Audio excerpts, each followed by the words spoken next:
Mauda nous egbedo. Mais c'est un miton we aïe. Akado ten tout mea. Nous de ado gbea no mondo edo na sen emiweo. Ako ja isi fine hoho.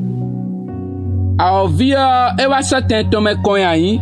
Wenwe ewa je gigo bado gbezanton di weo fide jaide one. Wawe kalo ne ka gbenwe. Gbejini no nu ndeba no na me anu ni na we a. Ewo. Ama wanyi de do nu merci meton. Ewe no zon. Wokwa bado ra santa de ni wonu mi memba na khode ba kunu na sedegbeto. Edo wawe yi mesenta miton.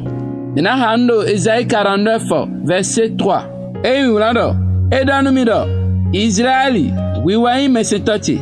Wiwa uno so do de susu tikhle. Nwe me dawe o edo ne.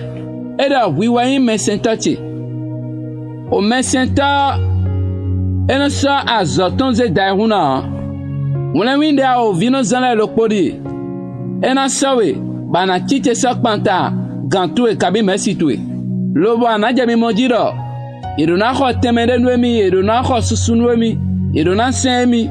Ekwimi wena mesen wesomo. Enwe a o vino wale dene. Amo mina ondo line lokpo ne wezombo.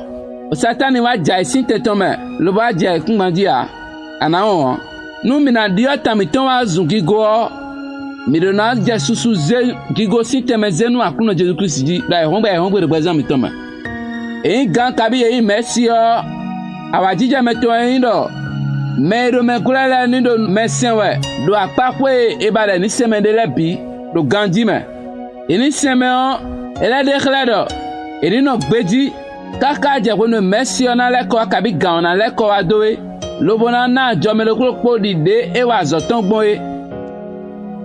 Umanda nwedo wini dogan nu merci wa ni mowedo azo eko sawedo nu ando biblo wa di de ba gbondo ado hudo lobana no chite ko lobana wa nu ejiro we amaja wa ndebun no kpondo e ko susunu ma waji nu mon katon na gigo akru no aji do ma mamo gigo do nu anu wa me a ayi mesentode lobodo gbejia ana khode bana kuno mbalo bana no gbeji nuwe lobana mesenta gbeji no to de sa vosisa lobo sazenu alehawe de Jésus Christ nkoma eno mesenta dagbe wonwe gantama do finea lobala ba do nuwe juin wa do gandi me o fine no mesenta dagbe di merci ala ko jawe zande di ena mo do tento me akabe na mo tento do vo